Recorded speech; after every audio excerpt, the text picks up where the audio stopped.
Hey guys, in today's video I'm going to show you how to get more height on your kick serve. So why should you try to hit your kick serve higher? Well, number one, it's going to clear the net much higher, so you're going to be safe from hitting into the net, but also you can get the ball to bounce up on your opponent, and now they will have to hit the ball at an uncomfortable height. And how do we do this? Well, first I'm going to show you a couple of ways you shouldn't try to get height on your kick serve or on any serve for that matter. So one way to get height is by opening the racket face at contact. So obviously if we open the racket face at contact, the ball will go straight up and you will get height. And there are some recreational players that do this type of serve. So take a look. I'm going to open the racket face. You can see that I get the ball very high over the net. But the problem with this type of serve is that I cannot hit it very hard. It's going to be very easy to hit it long. So this angle of the racket face will not work on your serve. So what needs to happen, the racket needs to be vertical on any serve, whether it's the flat, the slice, or the kick. This is the position of the racket face at contact. Now it's not closed, because if we close the racket face, now the ball will have very little chance to go over the net. The trajectory will be too straight down. So with this angle of the racket face, a neutral position, there are certain ways to get more height on your kicker, but it's not by trying to hit up on the ball. And many players believe that you should try to hit up on your kick serve in order to get height. And this is absolutely not what you're supposed to do, because if you try to hit up on your kick serve, the ball will go over the fence. Now let me demonstrate. So if I hit up on this serve, the ball is not going to be able to go inside the box. So you should never try to consciously go up. See, what happens on a kick serve is that we're going to have a more angled position of the racket head at the moment of contact. And now any serve in tennis, once contact is made, the entire system is starting to move downward, and this is also true for the kick serve. So the hand will go down while the racket head will go up in this way. So this is what creates the kick. So the angled position of the racket face is going to straighten out while the hand is going down. And this is why the trajectory of a kick serve is always down.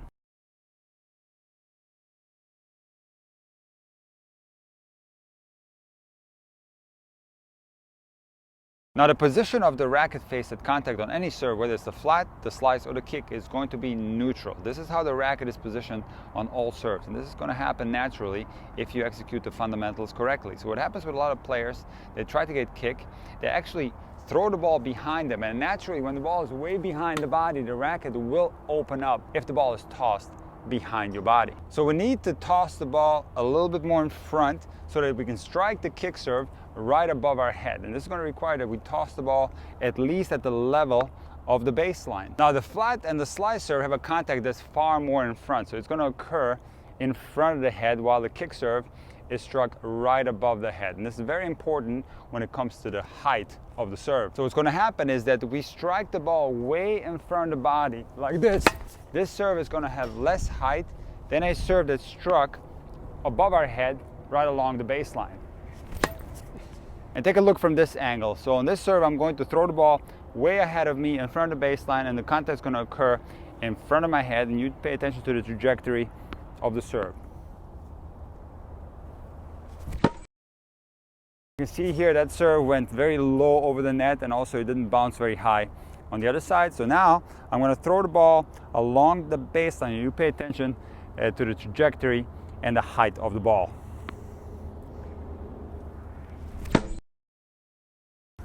You can see here that the ball cleared the net at a much higher level, and it also had a much higher bounce once it landed on the other side. And if you watch professional kick serves, you will notice that even on the kicker, they throw the ball way inside the baseline. And this is where the topic of height and kick serves gets a little complex. So the reason why professional players, even on the kicker, throw the ball in front is that they want to generate forward momentum. Forward momentum is a big power source on the serve, and many recreational players do not serve a kick serve with forward momentum. They will basically be stationary. So when you're stationary and kicking the ball, yes, you will be able to get height on the ball and you will be able to kick it, but you will never get the same speed that you could get if you executed the serve with forward momentum. So what happens, unfortunately, is that when you throw the ball in front and then execute a kicker, now you're going to lose some of that height.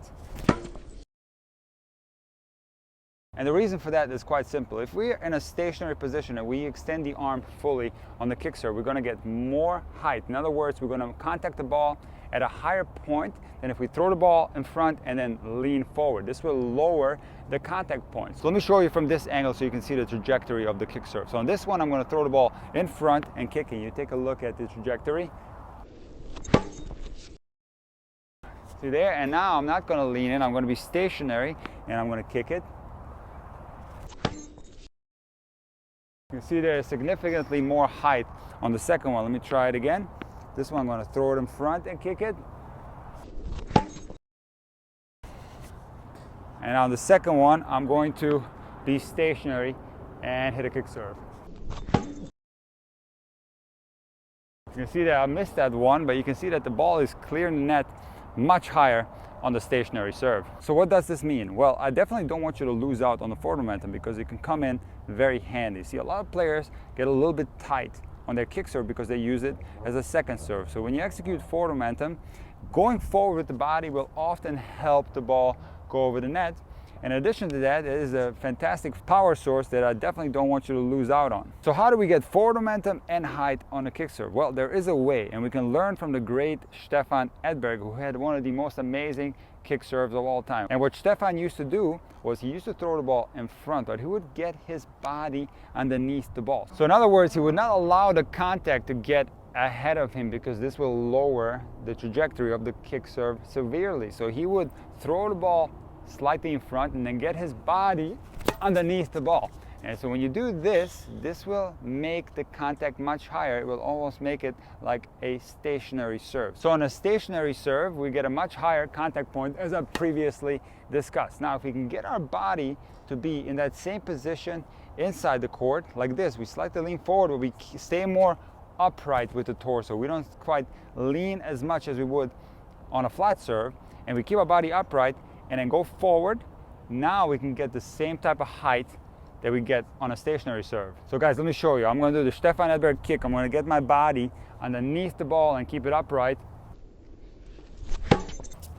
And this works fantastically well. All right guys, let me show you from this angle so you can see the trajectory of the serve. So I'm going to do the Stefan Edberg technique. I'm going to throw the ball slightly in front, but I'm going to get my body underneath the ball and keep it quite upright. You can see there the ball has significantly more height compared to a serve where I'm simply leaning forward like I would on a flat serve. Take a look. So if I don't get my body underneath the ball and I do a kick serve, take a look at the trajectory here.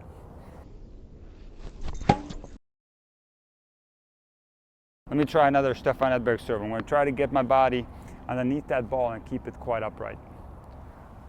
You can see that height on the ball is significantly more. So guys, here are the instructions for your kicker.